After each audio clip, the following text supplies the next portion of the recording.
Una terrible situación está conmocionando a la iglesia en este tiempo y haciendo que muchos se pregunten, ¿qué está pasando con muchos dentro de la iglesia que incluso ocupan cargos de pastores y líderes, pero que han cometido un hecho muy aterrador? Una reciente noticia muy dramática que salió a la luz está sacudiendo a la iglesia, y esto porque una misionera, que incluso traducía la Biblia en otros idiomas, fue hallada sin vida dentro de un aeropuerto. Pero los resultados de las investigaciones de las autoridades está dejando sin palabras a muchísimos. Se trata de Virginia Christine Binton, de 57 años de edad, y que fue hallada sin vida, enredada en una cinta transportadora de equipaje en el Aeropuerto Internacional O'Hare de Chicago, y que según las autoridades, ella falleció por asfixia por ahorcamiento. Los primeros análisis sugirieron de un accidente dentro del aeropuerto, pero según nuevos datos policiales, revelan exclusivamente la escalofriante verdad detrás de lo ocurrido con Virginia, madre de 2 hijos. Las imágenes de vigilancia muestran a una mujer entrando al área desocupada alrededor de las 2:30 de la mañana, 5 horas antes de que se descubriera su cuerpo.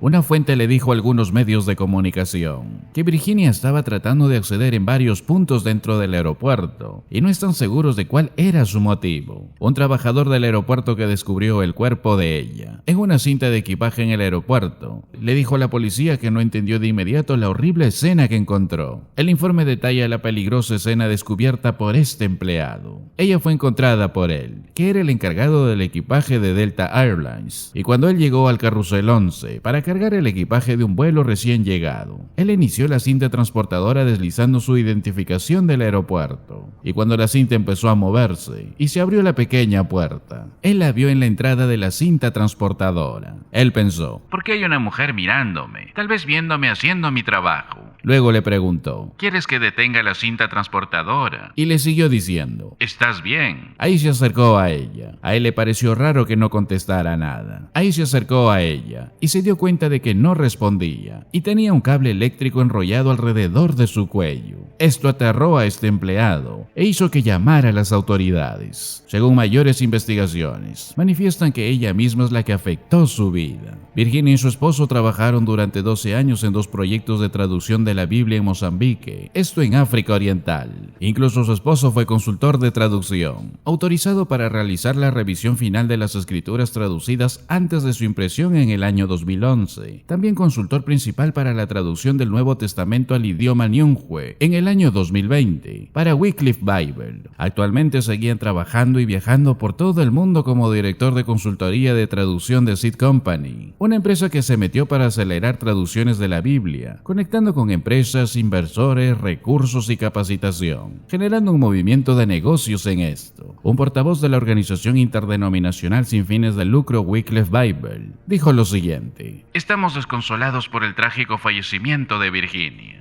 Nuestras más sinceras condolencias. Nuestros pensamientos y oraciones están con su familia durante este momento difícil. Manifestó de esta forma el portavoz. No hay duda que esta noticia está conmocionando a muchos en la iglesia y preguntándose qué es lo que está pasando con muchos creyentes. Y la triste realidad de las estadísticas muestran una vez más que la depresión está logrando sus propósitos en muchos creyentes que no están haciendo viva la palabra vida del Señor en sus vidas. Y esto porque las investigaciones muestran que hoy la iglesia está siendo atacada de forma masiva, con la mezcla de enseñanzas antibíblicas con Biblia. Esto hace que mucha gente no entienda que es verdaderamente seguir al Señor. Y lo más trágico es que incluso esa invasión antibíblica está ocasionando que muchos ni siquiera sepan que son salvos, aunque ellos crean que sí. En consecuencia, el liderazgo en la actualidad está en crisis. Muchas veces aconsejan y ayudan de una manera en que el diablo sonríe, porque está cada vez más lejos de la palabra de Dios, y arrastran a las almas a otras fuentes y herramientas extrabíblicas, antibíblicas, heréticas y en muchos casos satánicas. Eso está pasando en la iglesia y muchos ni se dan cuenta de esto. Hoy hemos sido inundados por filosofías, psicologías, herramientas carnales de autoayuda y muchísimo más. Y así están cada vez más alejando al pueblo de Dios, en donde incluso muchos, aunque sean pastores, líderes, eruditos, aunque conozcan la Biblia, muchos de ellos no conocen al Dios de la Biblia, ni están viviendo en rendición a su señorío.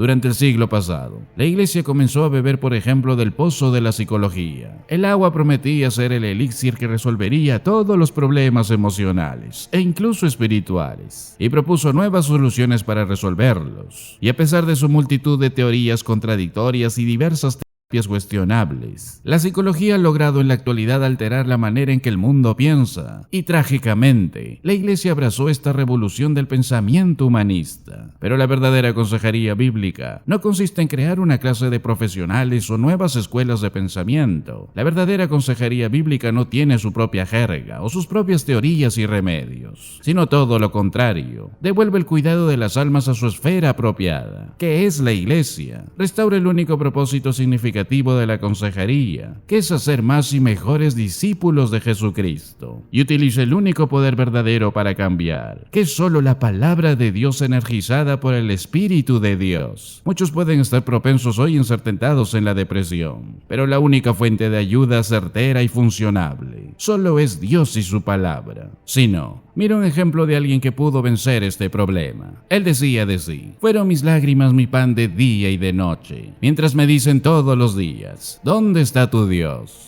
Aquí hay una imagen de profundo dolor, de soledad, de separación, de tristeza. Todo se suma a un estado de desesperación. Y el rey David tiene un deseo intenso de que Dios venga y lo libere de su estado actual. ¿Por qué te abates, oh alma mía, y te turbas dentro de mí? Espera en Dios, porque aún he de alabarle, salvación mía y Dios mío. Es una manera bastante universal de definir la tristeza y la depresión de las personas. Se sienten separados de Dios, como si a Dios no le importara y Dios no estuviera cerca. Además, Él está lidiando con la tristeza y la soledad depresivas que siente en su propio corazón, y más aún que se intensifican por sus propios enemigos. Y en medio de su tristeza, sus enemigos se burlan. ¿Dónde está tu Dios? Como para restregarle la indiferencia de Dios. Y otra cosa que lo impulsa a estar triste es que recuerda sus privilegios perdidos, como lo vemos en el versículo 4. Y así, Él está solo, está siendo reprochado por sus enemigos, y es desposeído de su pueblo y de su tierra. Y en esa situación está triste, muy deprimido. Pero mira cómo reacciona a su depresión. Él usa un autointerrogatorio en el versículo 5. Él le habla a su propio corazón. ¿Por qué te desesperas, alma mía? Como si dijera: basta ya. ¿Por qué actúas así? ¿Por qué te desesperas? ¿Y por qué te has turbado dentro de mí? ¿Por qué estás haciendo esto? Espera en Dios, porque de nuevo le alabaré por la ayuda de su presencia. Este pequeño soliloquio se vuelve muy importante cuando se pregunta a sí mismo: ¿por qué estás haciendo esto? Como si dijera que no hay razón para hacer esto. Sabes que Dios no te ha dejado solo. Sabes que tus enemigos están equivocados. Dios es poderoso y Dios está preocupado, y tendrás comunión de nuevo. Entonces, ¿por qué te estás comportando así? Ten esperanza en Dios. Llegará un momento de alabanza, llegará su ayuda, llegará su presencia. Él sabe la respuesta. Encontrar su gozo en Dios es la respuesta, no en sus circunstancias, sino en encontrar su gozo en Dios. Ahí está la línea. A Dios mi gran gozo, salvación mía. Al son de la lira te alabaré. Esa es la respuesta. Aquí tenemos a un hombre en depresión. Un hombre que sabe que está enfocado equivocadamente en sus circunstancias, pero luego él reconoce que su gozo se encuentra en su Dios. Y ahí debe estar siempre nuestra vista. ¿Sabes? El Señor va a llevar muy pronto su iglesia a su plenitud. Y eso es maravilloso saberlo. Entonces, ¿por qué no disfrutar del proceso? Si Dios lo salva, si Dios te guarda, y Dios te llevará al cielo, ¿por qué afanarte entonces? Sino más bien, sirvámosle con alegría y gratitud, porque Él nos ha llamado a hacerlo, y compartir con alegría, proclamando su verdad a todos los que podamos. No permitas que roben tu alegría, haciendo que pierdas tu enfoque en lo que la iglesia llegará a ser muy pronto, cuando estemos al lado de Él.